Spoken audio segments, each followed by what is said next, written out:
Oi, gente, eu sou Bianca, do curso de Química, do Instituto, e hoje eu vim ensinar para vocês sobre a tabela periódica. A gente vai começar a falar sobre o contexto histórico dela, porque até chegar ao modelo que usamos atualmente, foi passado por vários cientistas. O modelo que usamos atualmente da tabela periódica foi proposto por Mendeleev no ano de 1869. Ele tinha a finalidade de facilitar a organização e classificação e agrupamento dos elementos químicos conforme as suas propriedades. E logo depois, Henry Moseley reorganizou a tabela proposta por Mendeleev, de acordo com os números atômicos, porque quando Dmitri Mendeleev começou a organizar, ainda não se tinha conhecimento dos modelos atômicos. Porém, até chegar a esse modelo que a gente usou, que a gente usa atualmente, já passou por vários cientistas que já tentavam organizar. Aqui eu coloquei para vocês uma ordem cronológica de quem vamos falar, tá? Empédocles, Aristóteles, Antoine Lavoisier, Johann Alexandre Emily, John Newlands, Mayer, Dmitri Mendeleev, Moseley. E aqui é uma ordem cronológica, tá? Eu vou explicar cada um para vocês. Empédocles, na tentativa de organizar os elementos, que na época era só conhecido água, fogo, terra e ar. E hoje em dia a gente sabe que não é isso. Mas antigamente eles acreditavam que a gente tinha somente 4 elementos. Ele é um filósofo grego e separou água, fogo, terra e ar. Logo depois, Aristóteles ele associou algumas propriedades a esses elementos. E ele colocou seco, úmido, quente e frio.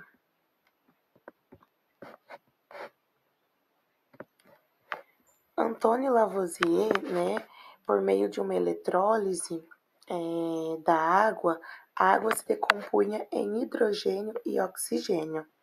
Então, ele começou a classificar essas substâncias encontradas em elementos e ele foi o primeiro a identificar alguns elementos químicos. Ele chegou a organizar uma lista com 33 elementos, dividido por conjuntos de substâncias simples, como metálicas, não metálicas e terrosa.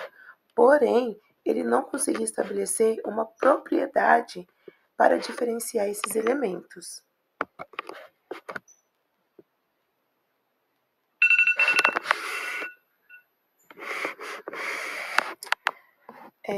Depois,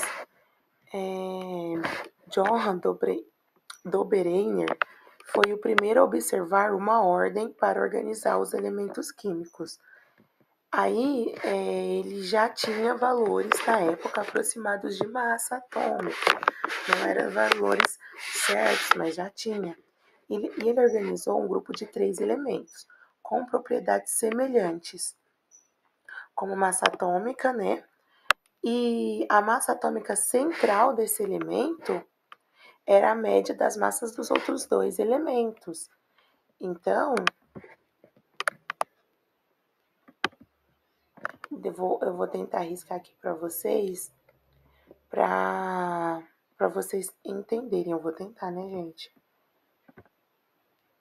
Ai, não vou conseguir, mas enfim. Tá vendo o cloro, o bromo e o iodo? A massa atômica central deles, onde está organizado, é a média dessas outras.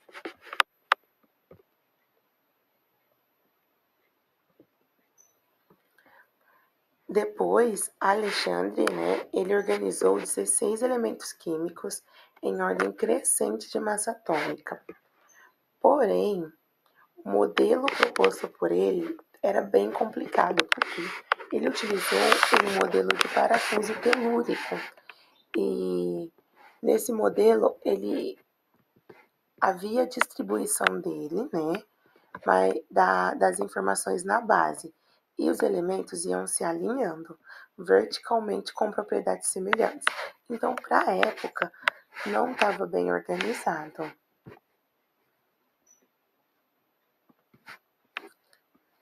Depois foi John Newlands. Ele criou as leis das oitavas para elementos químicos.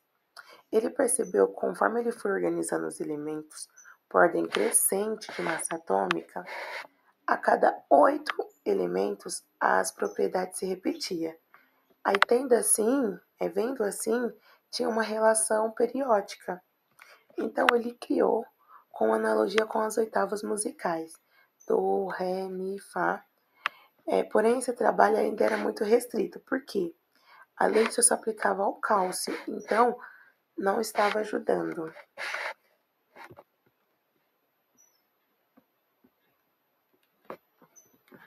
Julius Meyer, baseando em propriedades físicas do elemento, aí você já vê que já deu uma grande evolução.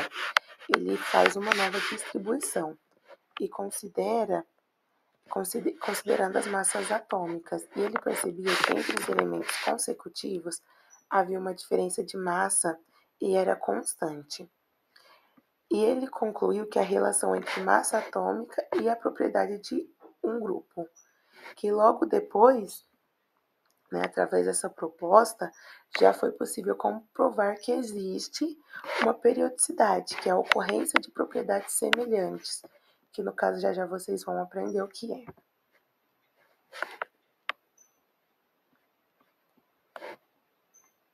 E aqui o Dmitry Mendeleev, que ele que propôs o modelo que a gente usa hoje em dia, ele teve a mesma ideia que Meyer, porém de uma forma mais meticulosa. Organizou um quadro periódico com 63 elementos químicos conhecidos, que estavam em colunas com base em suas massas atômicas. E ele previu que ainda faltava elementos químicos, que ainda tinha elementos químicos não conhecidos, e deixou espaços vazios. E ele foi capaz de descrever algumas informações, como os elementos químicos que faltavam, com base na sequência que ele elaborou.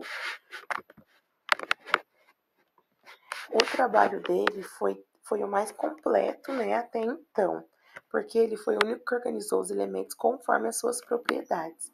Organizou um grande número de informação, de maneira simples, e ainda previu descobertas de novos elementos, Então, assim, foi de grande importância. Aqui ao lado era como ele tinha organizado. Tá vendo que tem uns espaços ainda? Depois, Moseley, fez grandes descobertas, estabeleceu o conceito de número atômico, que ainda não existia, e a partir de seus experimentos, ele atribuiu um número inteiro a cada elemento e reorganizou a tabela proposta por Mendeleev de acordo com os números atômicos. Estabeleceu um conceito de periodicidade. Então, o que seria isso? Muitas propriedades físicas e químicas dos elementos variam periodicamente na sequência dos números atômicos.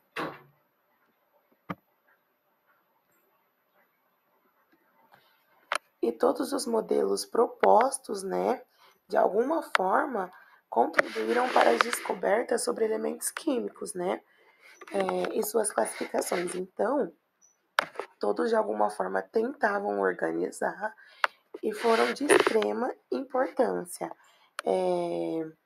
Foi fundamental para que a gente chegasse no modelo atual da tabela periódica, que apresenta um total de 118 elementos químicos. Então, assim, foi muito importante. E vocês veem como que a tabela passou por várias alterações, até que a gente chegue nesses modelos que utilizamos hoje em dia. Aqui a gente vai para as características gerais da tabela.